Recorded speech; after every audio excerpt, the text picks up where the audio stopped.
Jail ചാടാൻ ഗോവിന്ദചാമിക്ക് മറ്റാരുടെയും സഹായം ലഭിച്ചിട്ടില്ല എന്നാണ് ജയിൽ DIGയുടെ റിപ്പോർട്ടിൽ പറയുന്നത്. ആസൂത്രണം സംബന്ധിച്ച കാര്യങ്ങൾ അറിയുന്നതിൽ അസിസ്റ്റന്റ് ജയിൽ സൂപ്രണ്ടിന് വീഴ്ച സംഭവിച്ചു. CCTV നിരീക്ഷണത്തിന് ആളില്ലാതിരുന്നത് ഉദ്യോഗസ്ഥ ക്ഷാമം മൂലമെന്നും അന്വേഷണ റിപ്പോർട്ടിൽ പറയുന്നു. ഷെവീദ് റാവുത്തർ വിവരങ്ങളുമായി ചേരുകയാണ്. DIGയുടെ റിപ്പോർട്ടിൽ വെള്ളപൂശാനുള്ള ശ്രമം ഉണ്ടോ? ഷെവീദ്, ഗുഡ് മോർണിംഗ്.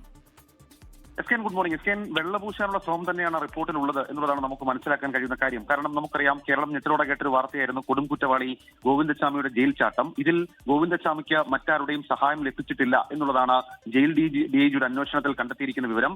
ജയിൽ ജീവനക്കാരോ തടവുകാരോ സഹായിച്ചിട്ടില്ലെന്നും ഗോവിന്ദചാമിക്ക് സഹതടവുകാരുമായി കാര്യമായ ബന്ധം ഉണ്ടായിരുന്നില്ല, എല്ലാവരോടും പ്രശ്നമുണ്ടാക്കുന്ന ആളായിരുന്നു ഗോവിന്ദചാമി എന്നുള്ളതുമാണ് റിപ്പോർട്ടിൽ പറയുന്ന കാര്യം. ഈ ജയിൽ ചാട്ടത്തിന് ഉപയോഗിച്ചത് റിമാൻഡ് തടവുകാർ ഉണക്കാനിട്ടിരുന്ന തുണിയാണ്. അഴികൾ മുറിച്ചത് എങ്ങനെ, പ്രത്യേകിച്ച് ദിവസങ്ങളെടുത്ത് അഴികൾ മുറിച്ചത് എങ്ങനെയെന്നുള്ള കാര്യത്തിൽ വിശദമായിട്ടുള്ള ശാസ്ത്രീയ അന്വേഷണം വേണമെന്നും ഈ റിപ്പോർട്ടിൽ പറയുന്നുണ്ട്. അതേസമയം അസിസ്റ്റന്റ് ജയിൽ സൂപ്രണ്ടിന് വീഴ്ച സംഭവിച്ചു എന്നുള്ള കാര്യം കൂടി വ്യക്തമാക്കുന്നുണ്ട്. പ്രത്യേകിച്ച് ആസൂത്രണം സംബന്ധിച്ച കാര്യങ്ങൾ അറിയാൻ കഴിഞ്ഞില്ല. CCTV നിരീക്ഷണത്തിന് ആളില്ലാതെ പോയത് ഉദ്യോഗസ്ഥ ക്ഷാമം മൂലമാണെന്നും അന്വേഷണ റിപ്പോർട്ടിൽ പറയുന്നുണ്ട്. ഈ അന്വേഷണ റിപ്പോർട്ട് ജയിൽ DGPക്ക് സമർപ്പിച്ചിട്ടുണ്ട്. ഏതായാലും ഇക്കാര്യത്തിൽ പോലീസിന്റെ അന്വേഷണം നടക്കുന്നുണ്ട്.